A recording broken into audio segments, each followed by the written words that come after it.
สวัสดีครับเพื่อนๆชาว YouTube Channel ทุกคนนะครับวันนี้อยู่กับผมช่อง Sing Story นะครับเพื่อนๆเคยสงสัยแบบผมกันไหมว่าเฮ้ย power bank eLoop นะครับหรือแบรนด์ Orsen เนี่ยมันมีอยู่ทั้งหมดกี่รุ่นนะครับตัวผมก็เป็นคนหนึ่งนะครับที่เคยคิดนะครับสงสัยตลอดเวลาเฮ้ย power bank eLoop มันมีอยู่ทั้งหมดกี่รุ่นแล้วตอนนี้นะครับซึ่งผมได้เคยเสิร์ชหาใน Google นะครับมันก็ไม่มีนะครับมันจะมีแค่10รุ่น eLoop ที่ดีที่สุดในปี 2566 แต่ถ้าเราเซิร์ชตามรุ่นอย่างเงี้ยถ้าบางคนรู้จักก็อาจจะรู้จักบางคนไม่รู้จักก็คือไม่รู้จักเลยเพราะฉะนั้นวันนี้นะครับผมจะมาพูดถึงนะครับ eLoop นะครับทุกรุ่นที่มีตั้งแต่อดีตจนถึงปัจจุบันเอาเท่าที่ผมทราบนะที่ผมเคยทำงานมา 6-7 ปีเนี่ยว่ามันมีรุ่นอะไรบ้างนะครับเดี๋ยวเราไปรับชมกันนะครับก็ก่อนไปแนะนำนะครับ power bank แต่ละตัวของ eLoop นะครับก็ขอใช้โอกาสนี้นะครับขอบคุณเพื่อนๆที่เข้ามารับชมหรือกดติดตามนะครับกดไลค์กดแชร์ประมาณนี้ครับก็ขอบคุณทุกคนนะครับผมโอเคนะครับเรามาไล่กันเลยนะครับผมรุ่นแรกนะครับเดี๋ยวผมจะพูดไปนะครับแล้วก็ผมก็ขึ้นรูปไว้ให้นะครับแล้วก็บางรุ่นแต่ผมไม่เจาะลึกรายละเอียดนะเพราะว่ามันน่าจะนานโอเคนะครับ eLoop รุ่นแรกนะครับก็เป็น eLoop E9 นะครับ eLoop E9 รูปผมก็จะขึ้นไว้ตรงนี้แล้วกันนะครับเป็นกล่องลักษณะเด่นเลยคือกล่องสีฟ้านะครับกล่องสีฟ้าจะมาด้วยกันทั้งหมด4-5 สีครับมีสีเด่นๆคือสีชมพูสีทองสีขาวสีเทานะครับแล้วก็สีดำประมาณนี้ของ eLoop E9 แต่ว่า E9 ในปัจจุบันเนี่ยเลิกผลิตไปแล้วแต่ว่าในท้องตลาดอาจจะมีขายอยู่นะครับผมต่อมานะครับ eLoop E11 นะครับผมขออภัยครับ eLoop E11 นะครับ eLoop E11 เป็นไงนะครับเป็นกล่องใสๆมาด้วยกันทั้งหมด2สีนะครับก็คือสีดำกับสีเทานะครับก็ตามรูปเลยนะครับต่อมาลืมบอกไป E11 นะครับปัจจุบันนี้เลิกผลิตไปแล้วทางโรงงานนะครับก็อาจจะมีขายในตามท้องตลาดเหมือนกันนะครับต่อมาเป็น E12 นะครับE12 เนี่ยติดตลาดมาตั้งนานแล้วนะครับผมก็จะมีสีเคปล่านะครับผมสีวูดนะครับสีอีโบนี่ไม้ดำแล้วก็จะมีลายการ์ตูนนะครับเพื่อนๆอาจจะเคยเห็นนะหลายๆคนอาจจะไม่เคยเห็นนะครับได้แก่ลาย A B C D นะครับเดี๋ยวผมจะไล่ขึ้นรูปไว้เลยนะครับซึ่งในปัจจุบันถามว่าโรงงานผลิตไหม E12 ก็ยังมีผลิตอยู่บางรุ่นนะครับเช่น12สีนะครับเป็นกรีนเป็นบลูเป็นเยลโล่นะครับซึ่งยังผลิตอยู่นะครับผมต่อมานะครับ E12 Pro นะครับก็จะต่างจาก E12 ธรรมดายังไง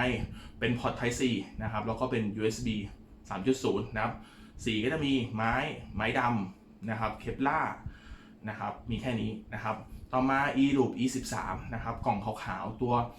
13,000นะครับผมจำไม่ผิดนะครับเป็นกล่องขาวๆแดงๆตัวนั้นนะครับผมมีลายไม้อะไรไม่รู้กี่สีจำไม่ได้แล้วนะครับต่อมา14ไม่E14 มี14ก็ยอดคิดของบ้านเราเลยนะครับขนาด 20,000 นะครับผมตัวนั้นก็ยังมีขายอยู่ตามท้องตลาดนะครับแล้วก็พอ14ปุ๊บนะครับก็จะเป็น14 Pro นะครับก็คือเป็นพอร์ต Type C นะครับแล้วก็มีช่อง 3.0 สีส้มนะครับผม14 Pro เสร็จแล้วต่อมาเป็น E17 นะครับ E17 นะครับหลายคนอาจจะไม่ทันนะครับแต่ว่าถ้าประมาณ30 35 36เนี่ยน่าจะเคยเห็นอยู่นะครับเป็นแบตก้อนเล็กๆกระทัดรัดน่ารักนะครับขนาด 10,000 มิลลิแอมป์นะครับ E17 ต่อมา E18 นะครับเหมือน E17 เลยแต่แบตขนาดแค่ 4,000 นะครับต่อมาเป็น E19 นะครับ E19 จะคล้าย E14 นะครับแต่กล่องคนละสไตล์กันนะครับกล่องมันจะออกขาวๆนะครับหรือตอนแรกมันออกออเซนเนี่ยเป็นกล่องเหลืองๆนะครับผมจะมีลายเด่นชัดก็คือลายคาโมนะครับแต่ถ้าซูมใกล้ๆจะเป็นลายลูกหมานะครับผมต่อมา19เสร็จนะครับจะเป็น eLoop E21 นะครับ eLoop E21 นะครับลักษณะเด่นก็คือมีไฟรอบตัวนะครับผมต่อมาE22 นะครับรุ่นนี้อาจจะไม่คุ้นหูนะครับเป็นเดี๋ยวขึ้นรูปให้ดูนะครับเป็นeLoopผ้านะครับเป็นลายมีสีส้มนะครับไม่สีส้มสีเหลืองสีชมพูแล้วก็สีฟ้าสำหรับ E22 นะครับต่อมาเลยนะครับ22 23มีไหมไม่มี24 25 26E26 นะครับเป็นลายทูโทนนะครับทูโทนนะครับE26 เสร็จลืมบอกรุ่น E10 17 18นะครับ19 21 22เนี่ยโรงงานเลิกผลิตไปแล้วนะครับแต่ก็ยังมีอาจจะหลงเหลือตามท้องตลาดนะครับผมก็ต่อมา E26 ไปแล้วนะครับ ต่อมา e 29นะครับรุ่นยอดฮิตขนาด 30,000 มิลลิแอมที่เราใช้เรียกติดปาก e 29ต่อมานะครับจะเป็นรุ่น e 30นะครับขนาดเล็กกระทัดรัดนะครับตัวนั้นขนาด 5,000 มิลลิแอมนะครับที่มาด้วยกัน2สีคือสีดำกับสีขาวแบนๆสลิมนะ e 30ต่อมานะครับคือ EW 31นะครับตัวนี้คล้ายตัว E 26เลยแต่เพิ่มไวเลสชาร์จเข้ามานะครับตามรูปเลยนะครับทำให้ E 26มันยกเลิกการผลิตไปเพราะว่ามันมี EW 31มาแทนนะครับต่อมา EW 31แล้วก็เป็น E 33นะครับ E 33จะมีอยู่2เจนนะครับเจนแรกคล้าย EW 35นะครับเดี๋ยวผมจะขึ้นรูปไว้นะครับต่อมาเป็นเจนปัจจุบันในปี 2023นะจะเปลี่ยนมารูปร่างคล้ายๆใหญ่ขึ้นมาหน่อยคล้ายๆตัว E 30นะครับแต่เป็นขนาด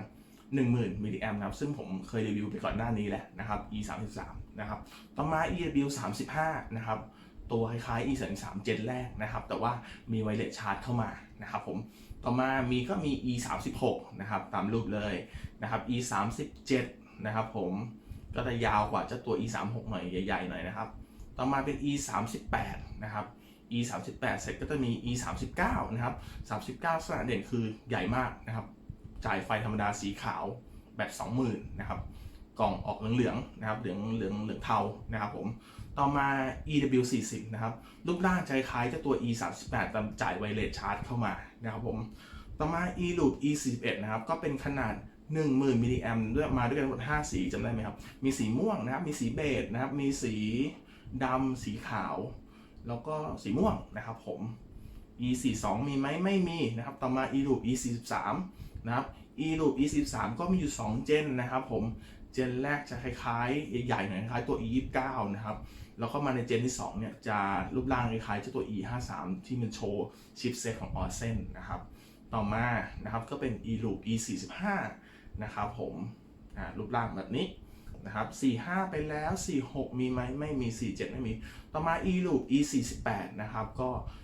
ลักษณะเด่นก็คือจะมีสีเขาเรียกว่าพัทยาบีทนะครับสีออกชมพูฟ้านะครับต่อมาก็เป็น E 49นะครับเล็กเข้ามาหน่อยนะครับก็เป็นขนาดเท่าไหร่จำไม่ได้นะเดี๋ยวผมจะขึ้นรูปนะเป็น E 49นะครับต่อมาก็จะเป็น EW 50นะครับคราวนี้จะเป็นMagSafe แล้วนะครับของพวกใช้กับ iPhone อะไรพวกนี้ก็เป็น EW 50นะครับผมเป็นรุ่นต่อมาก็เป็น EW 52เสร็จก็จะเป็น E 53นะครับขนาด 10,000นะครับผมต่อมาก็จะเป็น E Loop EW นะครับเป็น54นะครับขนาดเล็กเป็น MagSafe เหมือนกันนะครับผมแล้วก็จะมี EW 55นะครับเป็นรุ่นต่อไปต่อมาก็มี EW 56นะครับรุ่นจะถี่นะEW 56นะครับแล้วก็มาเป็น E Loop E 57นะครับก็คือมีสายในตัวครับที่มีสีเด่นก็คือสีแดงนะครับที่มีสาย Type C กับ iPhone built in อยู่ในตัวเลยตัวนั้นใช้ดีอยู่นะเพราะผมก็ใช้อยู่นะครับ E 58ไม่มีนะครับรุ่นสุดท้ายที่พูดที่มันจะจบก็คือเจ้าตัว E Loop E 59นะครับที่มาใหม่ที่มีสายแถมสายและสายมันเป็นแม่เหล็กแปะไว้ข้างตัวเป็นยังไงบ้างครับสำหรับ E Loop ทุกรุ่นที่ผมกล่าวมามีใครเคยใช้รุ่นไหนบ้างมีใครทันรุ่นไหนบ้างก็เป็นคลิปประมาณนี้นะครับรวม E Loop ทุกรุ่นตั้งแต่อดีตจนถึงปัจจุบันนะครับก็ผ่านมา 6-7 ปีนะครับที่ผมทำงานเกี่ยวกับpower bank E Loop นะครับก็หลายรุ่นผ่านหน้าผ่านตากันบ่อยมากนะครับเจอบวมมากนะครับหลายอาการนะครับซึ่งก็แตกต่างกันไปนะครับผมก็หวังว่านะครับคลิปนี้จะเป็นประโยชน์ต่อเพื่อนๆนะครับสำหรับประวัติของ E Loop นะครับที่ผมได้ประสบพบเจอมาในการทำงานนะครับผมก็ใครชอบคลิปนี้นะครับก็ฝากกดไลค์นะครับเป็นกำลังใจให้ผมด้วยนะครับไว้เจอกันใหม่คลิปหน้านะครับสำหรับวันนี้ไปแล้วครับสวัสดีครับบ๊ายบาย